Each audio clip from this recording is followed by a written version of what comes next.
Leitura diária, Números, capítulo 29. Yahvé deu a Moisés as seguintes ordens para o povo de Israel. No primeiro dia do 7º mês, convocareis uma Assembleia Santa. Não fareis nenhuma obra ou trabalho servil. Será para vós o dia das aclamações, dia do toque do chofar, em que soareis vossas trombetas em todo o arraial. Oferecereis em holocausto, que será completamente queimado, exalando aroma agradável ao Senhor. Um touro novo, um carneiro, 7 cordeiros de 1 ano, perfeitos sem defeito. Sua oblação de flor de farinha amassada, com melhor azeite de olivas, será de 3 quilos para o novilho, de 2 quilos para o carneiro, de 1 quilo para cada um dos carneirinhos, e um bode expiatório em sacrifício pelas ofensas e pecados, a fim de que se realize o rito de expiação por todo o povo. Isso além da oferta que é completamente queimada em sacrifício do primeiro dia do mês, junto com a oferenda de cereais, e além do holocausto perpétuo queimado todos os dias, junto com a oblação, oferta de cereais e suas correspondentes libações, ofertas derramadas de vinho, de acordo com o estatuto em perfume muito agradável, como oferenda queimada a Yahvé. No 10º dia do mês, no 10º dia do último mês, tereis uma Assembleia Santa, jejuareis e não realizareis trabalho algum. Oferecereis um holocausto a Yahvé, que produza aroma agradável ao Senhor, um novilho, um carneiro, 7 cordeiros de 1 ano, que escolhereis dentre aqueles que não apresentam nenhum defeito. Sua oblação preparará com a melhor farinha de trigo misturada ao fino azeite de olivas. Será de 3 quilos para o touro novo, de 2 quilos para o carneiro, de 1 quilo para cada um dos 7 cordeiros. Será oferecido um bode em sacrifício pelos erros e pecados. Isso além do bode expiatório que é oferecido para purificar o povo, e além do sacrifício que é queimado diariamente como holocausto, junto com suas oblações, as ofertas de cereais e suas libações, as ofertas de vinho derramado correspondentes. No 15º dia do mês, do 7º mês, tereis uma Assembleia Santa. Não fareis nenhuma obra ou trabalho servil, e durante 7 dias celebrareis festas a Yahvé. Oferecereis um holocausto, oferenda queimada em aroma agradável ao Senhor, 13 novilhos e 14 cordeiros de 1 ano impecáveis, sem defeito. Suas oblações de flor de farinha de trigo amassada, com melhor azeite de olivas, serão de 3 quilos para cada um dos 13 touros novos, de 2 quilos para cada um dos 2 carneiros, e de 1 quilo para cada um dos 14 cordeiros. Acrescenta-se-á um bode expiatório em sacrifício pelo pecado do povo, isso além do sacrifício completamente consagrado todos os dias, junto com a oblação, oferta de cereais e a libação, oferta do vinho derramado que o acompanha. No 2º dia, 12 novilhos, 2 carneiros e 14 carneirinhos de 1 ano sem mancha, sem mácula, perfeitos. A oblação e as libações correspondentes, feitas de acordo com todas as prescrições, segundo o número dos touros novos, dos carneiros e dos cordeiros. Um bode expiatório para tirar o pecado do povo, isso além do holocausto perpétuo, da sua oblação e das suas libações. No 3º dia, 11 novilhos, 2 carneiros e 14 carneirinhos de 1 ano sem mácula, perfeitos, a oblação e as libações correspondentes realizadas em conformidade com o estatuto, de acordo com o número dos novilhos, dos carneiros e dos cordeiros. Um bode expiatório para o sacrifício de tirar o pecado do povo, Isso além do holocausto perpétuo, da sua oblação e da sua libação. No quarto dia, 10 novilhos, 2 carneiros e 14 carneirinhos de um ano, sem mácula, perfeitos.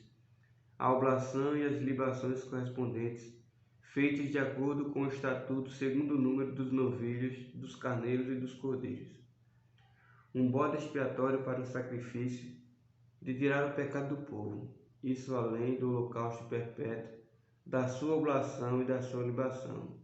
No quinto dia, 9 novilhos, 2 carneiros e 14 carneirinhos de um ano, sem mácula, perfeitos. As oblações e libações correspondentes, feitas em conformidade com as determinações, segundo o número dos novilhos, dos carneiros e dos cordeiros. E um bode expiatório para o sacrifício de tirar o pecado do povo, isso além do holocausto perpétuo, da sua oblação e da sua libação. No sexto dia, 8 novilhos, 2 carneiros e 14 carneirinhos de um ano sem mácula, perfeitos. A oblação e as libações correspondentes, feitas em conformidade com os estatutos, segundo o número dos novilhos, dos carneiros e dos cordeiros. E um bode expiatório para o sacrifício de tirar o pecado do povo. Isso além do holocausto perpétuo, da sua oblação e das suas libações. No sétimo dia, 7 novilhos, 2 carneiros e 14 carneirinhos de um ano sem mácula, perfeitos. As oblações e libações correspondentes, realizadas de acordo com as prescrições, segundo o número dos novilhos, dos carneiros e dos cordeiros. E um bode expiatório para o sacrifício de tirar o pecado do povo. Isso além do holocausto perpétuo, das suas oblações e da sua libação. No oitavo dia proclamareis vossa Assembleia Santa. Nesse dia não fareis qualquer obra ou trabalho servil. Oferecereis o sacrifício de um holocausto que será completamente queimado, que produz um aroma agradável ao Senhor.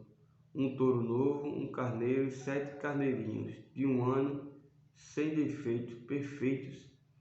A oblação e as libações correspondentes, feita conforme o estatuto, de acordo com o número dos novilhos, dos carneiros e dos cordeiros, e um bode expiatório para o sacrifício de tirar o pecado do povo, isso além do holocausto perpétuo, da sua oblação e da sua libação.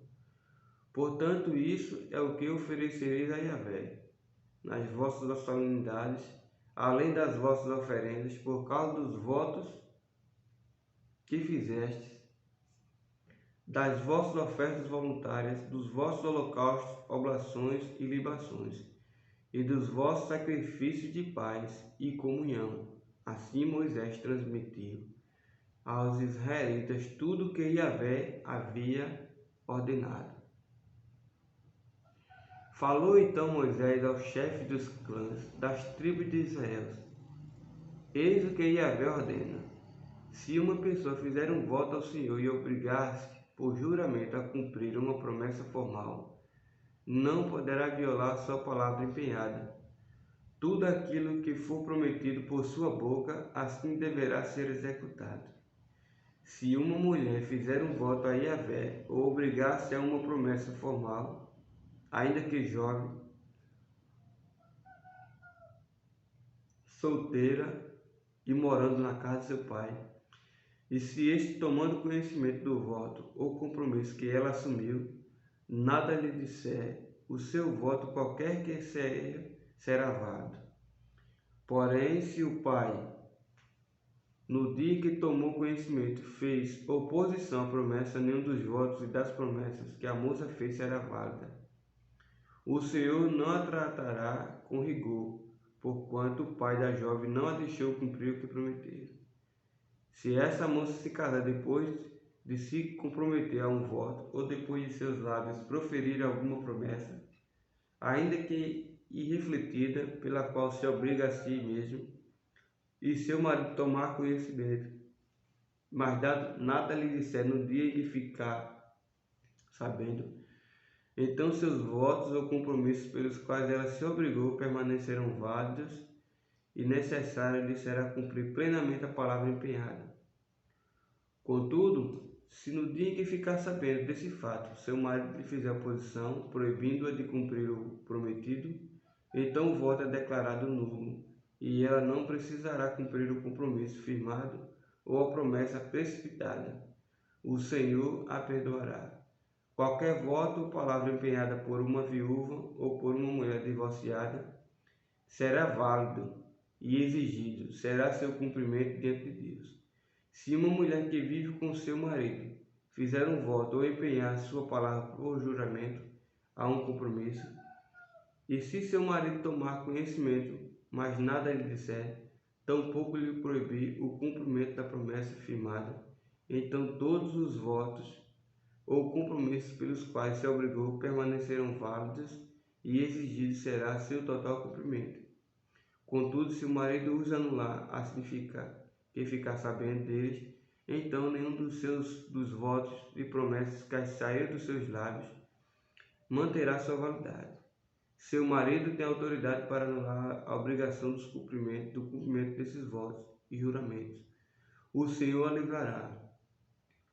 Portanto, o marido poderá confirmar ou anular qualquer promessa, voto ou compromisso que obrigue sua mulher a jejuar ou humilhar-se. Entretanto, se o marido não a orientar a respeito desse compromisso, assumido por ela até o dia seguinte após haver tomado conhecimento do fato, com esse gesto confirma a necessidade de que ela pague todos os seus votos e promessas pelos quais empenhou sua palavra. Assim, o marido confirma mediante o silêncio, por nada lhe ter dito quando soube do ocorrido. Se contudo o marido os anular, algum tempo depois de ouvi-los, ele sofrerá todas as consequências que seriam devidas por parte de sua mulher. São esses os estatutos e ordenanças que Yahvé ordenou a Moisés a respeito do relacionamento entre o marido e sua esposa e entre um pai e sua filha, moça, que ainda vive sob a responsabilidade da casa paterna.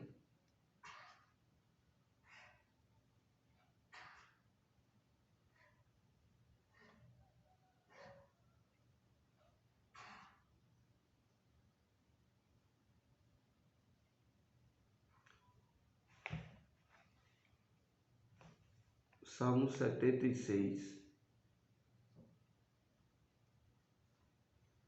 Deus é conhecido em Judá, seu nome é grande em Israel.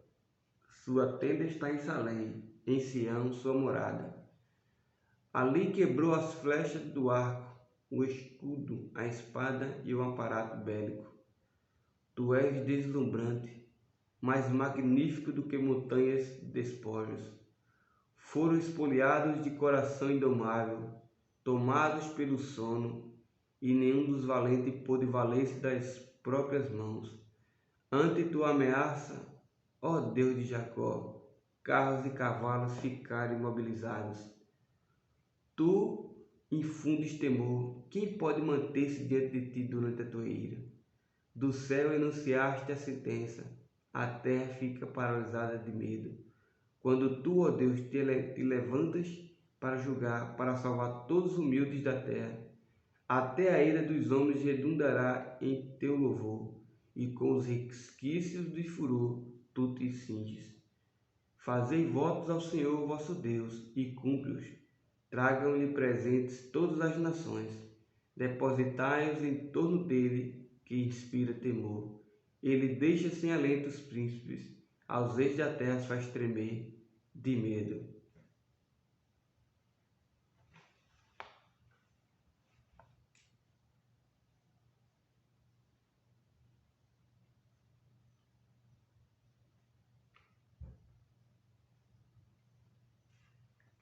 João capítulo 18. Tendo Jesus partilhado essas palavras, saiu acompanhado por seus discípulos e atravessou o vale de Quidrom. Do outro lado havia um olival, onde entrou com eles, e Judá, o traidor, também conhecia aquele lugar, pois frequentemente Jesus se reunia ali com seus discípulos. Tendo então Judas guiado um destacamento de soldados romanos, e alguns guardas, enviados pelos chefes dos sacerdotes e fariseus, chegou a esse lugar com lanternas e tochas armadas. Entretanto, tendo Jesus pleno conhecimento de tudo que viria sobre ele, saiu ao encontro deles e lhes perguntou: A quem procurais? Responderam-lhe: A Jesus de Nazaré. Ao que lhes respondeu Jesus: Eu sou Jesus. E Judas, aquele que o traiu, estava com eles. Assim que Jesus lhe disse: Eu sou Jesus, eles recuaram atônitos e caíram no chão. Então Jesus lhes perguntou de novo: A quem procurais? E eles disseram: A Jesus de Nazaré. Jesus lhes clamou: Eu já vos disse que eu sou Jesus. Por isso, se é a mim que buscais, deixai estes homens seguirem seus caminhos. Isso aconteceu para que se cumprisse a palavra que ele dissera: Não perdi nenhum de todos que me deste. Nesse momento, Simão Pedro, que portava uma espada, puxou-a da bainha e feriu o servo do sumo sacerdote, decepando-lhe a orelha direita, e o nome daquele servo era Malco. Então Jesus ordenou a Pedro: Embainhe a tua espada. Acaso não haverei de beber o cálice que o Pai me deu? Assim, o destacamento de soldados com seu comandante e os guardas dos judeus prenderam Jesus e o amarraram, e o conduziram primeiramente a Anás, pois era sogro de Caifás, sumo sacerdote daquele ano. Ora, Caifás era quem havia sugerido aos judeus ser conveniente morrer um homem pelo povo. Simão Pedro e outro discípulo estavam seguindo Jesus, por ser conhecido do sumo sacerdote. Este discípulo entrou com Jesus no pátio da casa do sumo sacerdote. Entretanto, Pedro teve de ficar esperando do lado de fora da porta. O outro discípulo, que era conhecido do sumo sacerdote, voltou, falou com a criada encarregada da porta e levou Pedro para dentro. Então a jovem criada encarregada da porta perguntou a Pedro: Não és tu também um dos discípulos deste homem? Pedro respondeu: Eu não sou. Fazia frio e os servos e os guardas estavam ali. Tendo acendido uma fogueira, esquentava-se, e Pedro estava em pé, entre eles, aquecendo-se também. Então o sumo sacerdote interrogou a Jesus sobre seus discípulos e sua doutrina. Declarou-lhe Jesus: Eu tenho falado francamente ao mundo.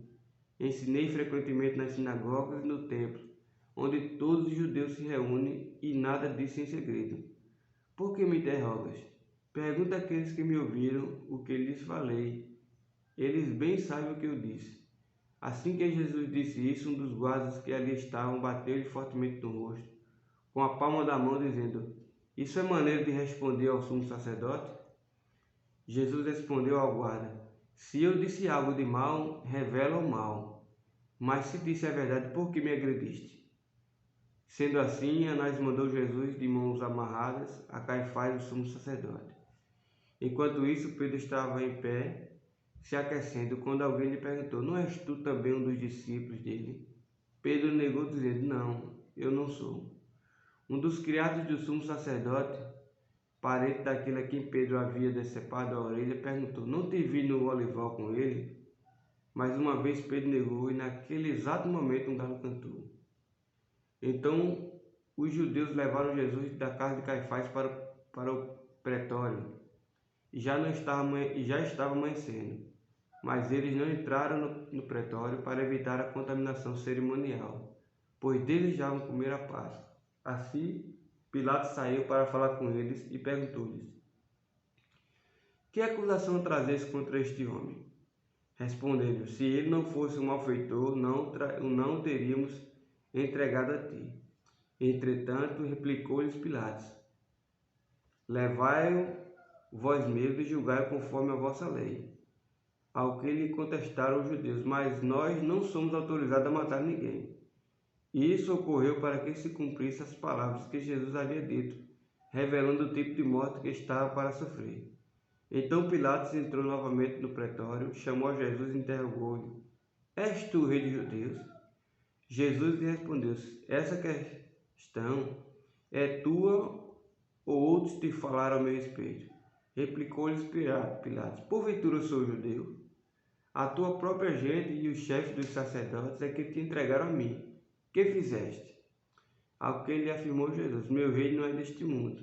Se fosse, os meus servos lutariam para impedir que os judeus me prendessem. Mas agora meu reino não é daqui. Contudo, Pilatos lhe inquiriu: então tu és rei? Ao que lhe respondeu Jesus: tu dizes acertadamente que sou rei. Por esta causa nasci e para este vim ao mundo, para testemunhar da verdade. Todos que pertencem à verdade ouvem a minha voz. Então Pilatos questionou a Jesus: que é a verdade? E assim que disse isso, saiu de novo para onde estavam reunidos os judeus e disse: não encontrei qualquer falta neste homem.